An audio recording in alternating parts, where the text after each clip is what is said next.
Thank you, Ideagen, for inviting me today to give this talk. My name is Benedicte Clouet, and I'm a senior consultant at Gallup. Today, I want to share some insights from the Global Women's Health Index. This is a new multi-year research initiative that my colleagues and I at Gallup have been working on in partnership with the medical equipment company, Hologic.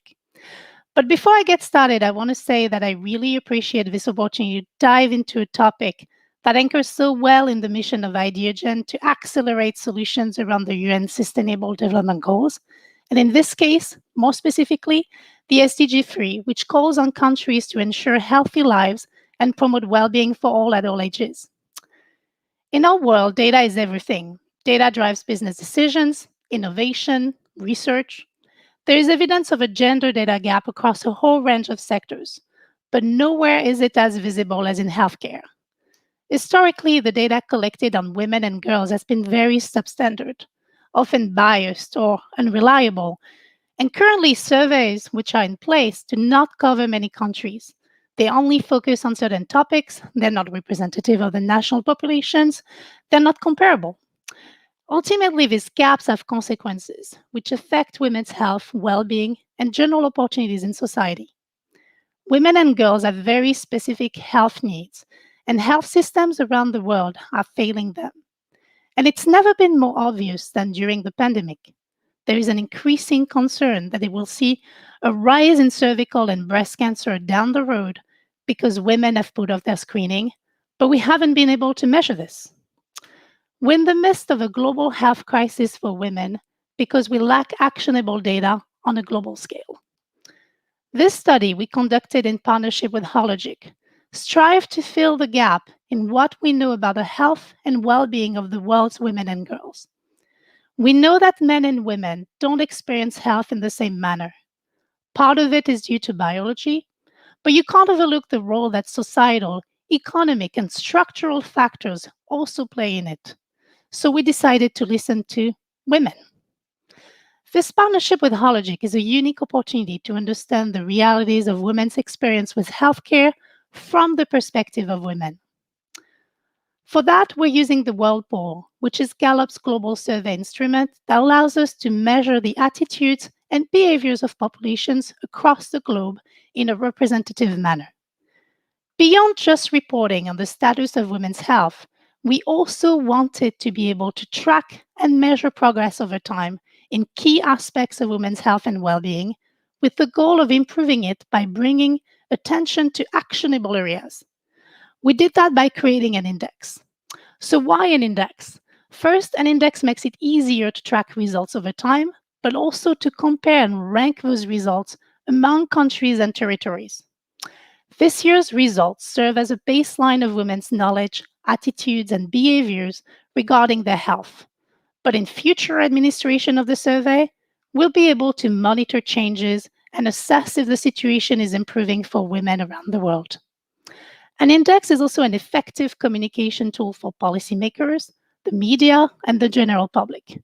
It provides a powerful snapshot of the situation globally, and its results are easier to interpret than looking at the trends across many indicators.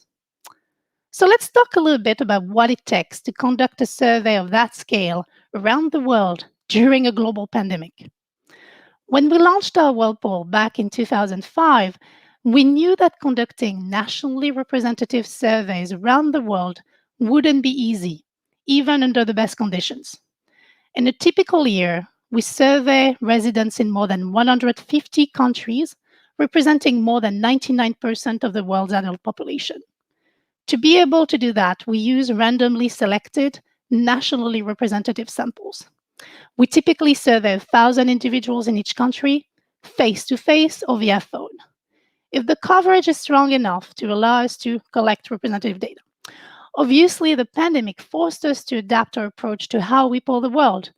We concluded that there was far too much risk to the safety of our interviewers, of the people they interview, and of the communities they live in to continue conducting face-to-face interviews. But at the same time, we knew there was never a more critical time to listen to the world. So with the pandemic, we looked into a safer way of conducting the World Poll, and wherever we could, we switched from face-to-face to phone, providing the data quality could meet our standards. And thanks to our teams and partners around the world, we were able to carry out surveys in 116 countries and territories, representing 93% of the world's adult population, at a time when no one could do it. For this study, we surveyed 120,000 people, half of them women, and asked them, among other things, questions about their experience of preventive care, prenatal care, their opinions of health and safety, their emotional health, individual health, etc. And once we were done collecting this data, we moved into the analysis phase. So the first step to building an index is to identify the purpose of that index and then to find proper variables that will serve that purpose. So we consulted with experts to build a theoretical framework and understand which key metrics would be most salient to build an index at the national level. We also looked at resources from authoritative organizations in the health space, like World Health Organization, particularly their list of top issues and checks needed for women. Based on those discussions and the research we conducted, we identified 3 key objectives. First, to capture knowledge, attitudes, and behaviors related to health, which is a common framework to health surveys across many cultures. Second, we wanted to focus on female-specific health issues like prenatal health, pregnancy and delivery, gender-based violence, increasingly common causes of death like cervical and breast cancer, etc. And third, we wanted to bring attention to actionable areas to increase female longevity, such as education or increasing access to care. So how did we then determine the main factors to measure as indicators of women's health? We conducted a factor analysis of the female survey responses. This analysis helped us determine how we could explain the most about women's health with the fewest items and categories, which led us to 5 factors.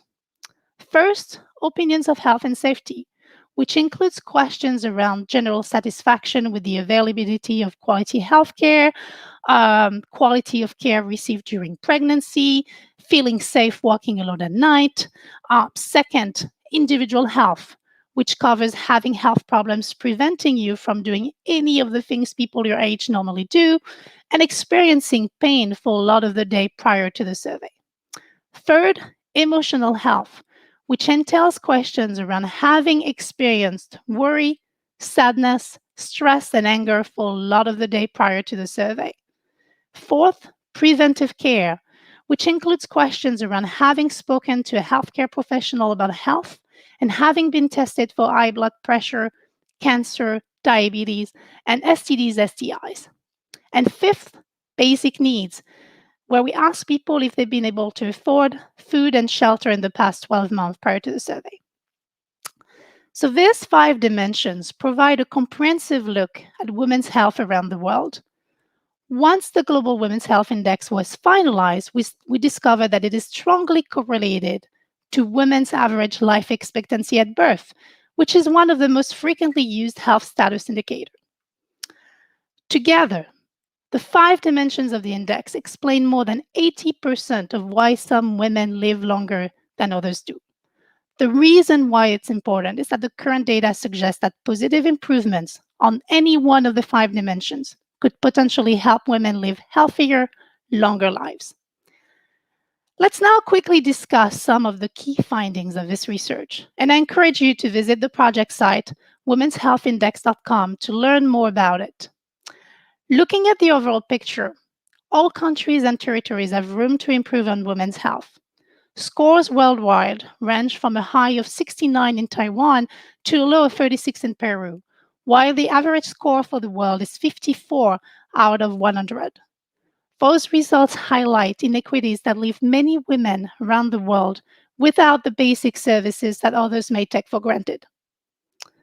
If we go a little deeper into the findings, one key learning is that hundreds of millions of women are still struggling with basic needs. They cannot afford the food and shelter that they or their families need. Of the social determinants of health, food insecurity is one of the most extensive influences on people's health. Adults who are food insecure are disproportionately at risk of obesity and chronic disease. Another key finding from the report is that a woman's age at her first pregnancy sharply differentiates her health outcomes. We know that early pregnancy in adolescence can have lasting negative effects on women's and girls' education, on their livelihoods, on their health. In nearly all regions of the world, women who report first becoming pregnant at an age younger than 19 score worse in every one of the 5 dimensions of the index compared with women who first became pregnant at a later age. Third key finding: preventive healthcare is a high bar. Preventive care aims to help people avoid illnesses and detect medical problems, ideally before the onset of symptoms. Relatively few women worldwide, actually only 1 in 6, reported getting preventive care with testing for cancer, high blood pressure, diabetes, or STDs, STIs. Only 12% of women got screened for any type of cancer in the world in the 12 months prior to the survey. The data highlight the need to prioritize access to preventive healthcare to effectively manage non-communicable disease. Finally, 2020 was very hard for a lot of people for obvious reasons. The pandemic, economic challenges, general lack of control. The World Poll showed that people worldwide felt the worst they had in 15 years, with global experience of worry, stress, sadness, and anger setting new records. It's worth noting, though, that those feelings were even more heightened with the female population. About 4 in 10 women in 2020 said they experienced worry and stress during a lot of the day before the survey. To conclude, this first year of data provides a sobering look at the state of women's health worldwide. The results show how uneven and slow progress has been on that front and how fragile the gains are for women. This kind of studies is essential to narrow the gender data gap and advance women's well-being and health, because what gets measured ultimately gets managed.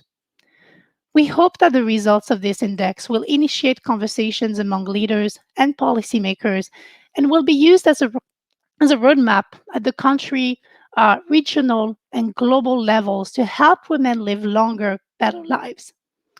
The index clearly shows what leaders and policymakers around the world should be paying attention to and gives them the means to monitor and evaluate progress on specific goals. I want to thank you again, and I encourage all of you to check out the website of this initiative, womenshealthindex.com, and to continue the discussion on this critical topic.